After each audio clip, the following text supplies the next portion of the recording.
Anti social activities లాంటి కోడి పందాలు, జూదాలు అటువంటివి జరగకుండా ఉండాలని చెప్పి ఎస్పీ గారు ఇచ్చిన ఆదేశాల మేరకు మా డిఎస్పీ గారి పర్యవేక్షణలో రాత్రి పాత నర్సపూర్ రూరల్ పోలీస్ స్టేషన్ లిమిట్స్లో ఒక కోడి పందెం జరుగుతుంది. దాన్ని రైడ్ చేసామండి. నర్సపూర్ రూరల్ సిఐ గారు, పాలకొల్లు రూరల్ సిఐ గారు, నేను, మళ్ళీ మా ఎలమంచిలి ఎస్ఐ గారు, మొగల్తూరు ఎస్ఐ గారు అందరూ పార్టిసిపేట్ చేసామండి. దీంట్లోనూ అందరూ కలిసి జాయింట్ ఆపరేషన్ చేసాం. మాకును పాలకొల్లు ఎలమంచిలి లిమిట్స్కిను నర్సపూర్ రూరల్ లిమిట్స్కి బోర్డర్లో ఉన్న చేత ఇద్దరం కలిసి జాయింట్ ఆపరేషన్ చేసి పట్టుకోవడం జరిగిందండి. రాత్రి 16 మంది వ్యక్తులు దొరికారు. 3,31,200 క్యాష్ దొరికింది. 28 2 వీలర్స్, ఒక 4 వీలర్ సీజ్ చేయడం జరిగిందండి. మొత్తం 23 కోడి పుంజులు కూడా దొరికాయండి.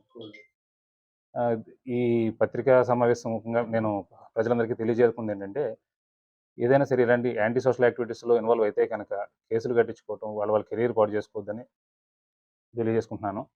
ఇంకా ఈ పండగ మూడ్లు స్టార్ట్ అవుతున్న కొద్దీ ఇట్లాంటి యాక్టివిటీస్లోకి ఇన్వాల్వ్ అవ్వటం వల్ల ఫర్దర్గా వీళ్ళు క్రిమినల్ రికార్డ్స్లోకి ఎంటర్ అవ్వటం, ఇందులో మళ్ళీ కొంతమంది ఫారెన్ పాస్పోర్ట్స్ కోసం ఇబ్బంది పడుతున్నారు. మళ్ళీ గల్ఫ్ వెళ్ళి ఇక్కడ మన ప్రదేశంలో చాలామంది బ్రతుదేరు కోసం గల్ఫ్ వెళ్ళే వాళ్ళు గట్రా ఉంటారు. కాబట్టి వీళ్ళకి మళ్ళీ గల్ఫ్ వెళ్ళడానికి కానీ, వీసాలు రావడానికి కానీ, మళ్ళీ పాస్పోర్ట్స్ కానీ ఈ రకమైన కేసులన్నీ కూడా ఆటంకం పడతాయి. కాబట్టి దయచేసి ఎటువంటి కేసులు ఇన్వాల్వ్ అవ్వద్దు. మరిన్ని వీడియోస్ కోసం ఛానల్ ని సబ్స్క్రైబ్ చేయండి. లేటెస్ట్ అప్డేట్స్ కోసం వాట్సాప్ ఛానల్ ని ఫాలో అవ్వండి. ఆ లింక్ డిస్క్రిప్షన్ లో ఉంది.